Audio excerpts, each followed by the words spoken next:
اور ایک وقت ایسا آیا تھا 2009 میں جب گوادر میں پاکستان کے چاروں وزرائے اعلیٰ اور وزیر اعظم اکٹھے ہوئے، مجھے موقع ملا ان چاروں کے ساتھ بات کرنے کا. چاروں چیف منسٹرز نے مجھے یقین دلایا تھا کہ ہم لاپتہ افراد کا مسئلہ حل کریں گے. ذرا وہ کلپ بھی دیکھ لیجئے. مسنگ پرسنز کا مسئلہ ابھی تک حل نہیں.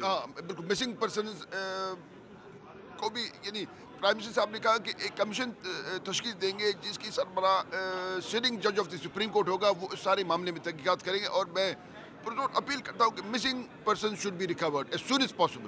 یہ مسنگ پرسنز کا جو مطالبہ ہے اس کی آپ تینوں حمایت کرتے ہیں جی؟ بالکل حمایت کرتے ہیں جی، بالکل کرتے ہیں جی. یہ اچھی بات ہے جی. بہت شکریہ. یہ چاروں چیف منسٹر جو ہیں انہوں نے ایک مطالبہ کیا ہے. اسلم ریسانی صاحب چیف منسٹر بلوچستان کے مطالبے کی تینوں نے تائید کیا ہے. Missing persons should be recorded, جو گمشدہ لوگ ہیں ان کی بازیابی بہت ضروری ہے. اور یہ جو چار چیف منسٹرز تھے جنہوں نے مجھے یقین دلایا کہ ہم لاپتہ افراد کا مسئلہ حل کریں گے، اس میں ایک شہباز شریف بھی تھے جو 2009 میں پنجاب کے چیف منسٹر تھے، آج وہ پاکستان کے پرائم منسٹر ہیں. اور اس کے بعد اس مسئلہ حل نہیں ہوا، اور اس کے بعد پھر 2012 میں نواز شریف صاحب جو ہیں انہوں نے کس طرح اس مسئلے پہ بات کی. یہاں ہمارے پیچھے ڈی چوک میں آمنہ مسعود جنجوہ نے ایک پروٹیسٹ کیمپ لگایا ہوا تھا، یہاں پہ شہباز شریف صاحب آئے، انہوں نے کیا کہا ذرا دیکھیے. ہم یہاں جمہوریت کا نام لیتے ہیں، یہاں ایک جمہوری حکومت ہے. اس جمہوری حکومت کے ہوتے ہوئے چند مہینے پہلے، چند ہفتے پہلے، پچھلے سال، اس سے پچھلے سال لوگ غائب ہوئے ہیں. اور پھر جمہوری حکومت کہاں ہے؟ اس کا حساب کیوں نہیں مانگتی کسی سے؟ جمہوری حکومت تھی اس وقت پیپلز پارٹی کی، اور اس لیے نواز شریف صاحب ان سے حساب مانگ رہے تھے. اور اس کے کچھ دنوں کے بعد پنجاب ہاؤس اسلام آباد میں ہم نے یہ جو سارے لاپتہ افراد کے لواحقین ہیں ان کو اکٹھا کیا، جس کا بھی ذکر کیا آمنہ مسعود جنجوہ صاحبہ نے. یہاں پہ نواز شریف صاحب نے فلسطین کے جو مسنگ پرسنز ہیں ان کی تصویر ہاتھ میں پکڑی اور کمپیریزن کیا فلسطین کا پاکستان کے ساتھ. یہ بھی ایک بڑا تاریخی کلپ ہے، ذرا یہ بھی دیکھ لیں. یہ ہے وہ تصویر ادھر جو فلسطین کے جو اٹھائے گئے جو نوجوان بچے جو ہیں وہاں کے فلسطینی اپنے والدین سے جدا کیا ہے، اور وہ اسرائیل کی جیلوں میں یا اسرائیل کی اپنا ایسے علاقوں میں ہے جہاں ان کو کوئی خبر نہیں ان کے والدین کو کہاں ہیں. یہ تو اسرائیل کا ظلم ہے ان فلسطینیوں پر. لیکن یہاں اپنے ملک کے اندر وہی صورتحال ہے جو اسرائیل کر رہا ہے فلسطینیوں کو. میں تو سمجھتا ہوں کہ یہ ملک کیا ہم سب کا ملک نہیں ہے؟ اس کے رہنے والوں کے لیے ہم سب کے دلوں میں کوئی درد نہیں ہے؟ کیا یہ سب پاکستانی نہیں ہیں؟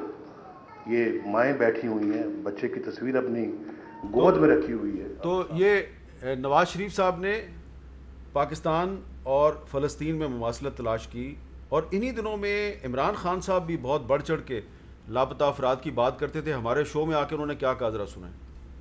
یہ مسنگ پرسنز کا بہت بڑا ظلم ہے پاکستان میں، بلوچستان میں بھی، جدھر بھی اٹھائے جا رہے ہیں. اس سے کبھی بھی مسئلے حل نہیں ہوتے، اس سے مسئلے اور بگڑتے ہیں. کیا آپ یہ روکیں گے سب؟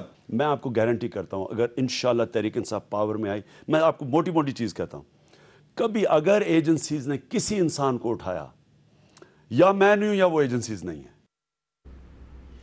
اور بعد میں بات کرتے ہیں کہ پھر عمران خان صاحب کے دور میں کیا ہوا. لیکن پھر 2014 میں سمی الدین بلوچ اور ان کے کچھ جو ساتھی ہیں جس میں بچے بھی شامل تھے، عورتیں بھی شامل تھیں، بوڑھے مرد بھی شامل تھے، انہوں نے پھر کوئٹہ سے کراچی اور کراچی سے اسلام آباد تک ایک لمبا لانگ مارچ کیا اپنے پیاروں کی بازیابی کے لیے. اور آپ کو پتہ ہے اس وقت وزیر اعظم کون تھے؟ نواز شریف صاحب اس وقت تک وزیر اعظم بن چکے تھے. اور سمی الدین بلوچ نے کیا بتایا ہمیں اس پروگرام میں، ذرا سنیے. میرے والد ڈاکٹر دین محمد بلوچ کو 28 جون 2009 سے خزدار کا علاقہ ہے اور نچ، وہاں کے سیول ہاسپٹل سے میرے ابو وہاں کے ایک سرکاری ملازم تھے، ڈاکٹر تھے. تو وہاں سے میرے ابو ڈیوٹی کر رہا تھا، تو رات 1 بجے پاکستانی خفیہ ایجنسیز والے آئے اور پہلے انہوں نے گیٹ کٹایا کہ آؤ مریض کے لیے آپ کو لے جائیں گے. تو میرے ابو نے کہا کہ ابھی بہت رات ہوئی ہے تو آپ لوگ مریض کو یہاں لے کے آؤ. تو اسی دوران میرے ابو کو میرے ابو پر حملہ کر کے اس کو مار پیٹ کر بہت زیادہ تشدد کر کے اور آخر میں میرے ابو کو بے ہوش کر کے وہاں سے لے کر گئے.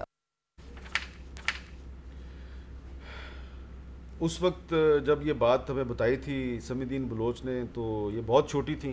اب اس واقعے کو بھی کافی سال گزر چکے ہیں. آج دوبارہ وہ ہمارے ساتھ اس پروگرام میں موجود ہیں.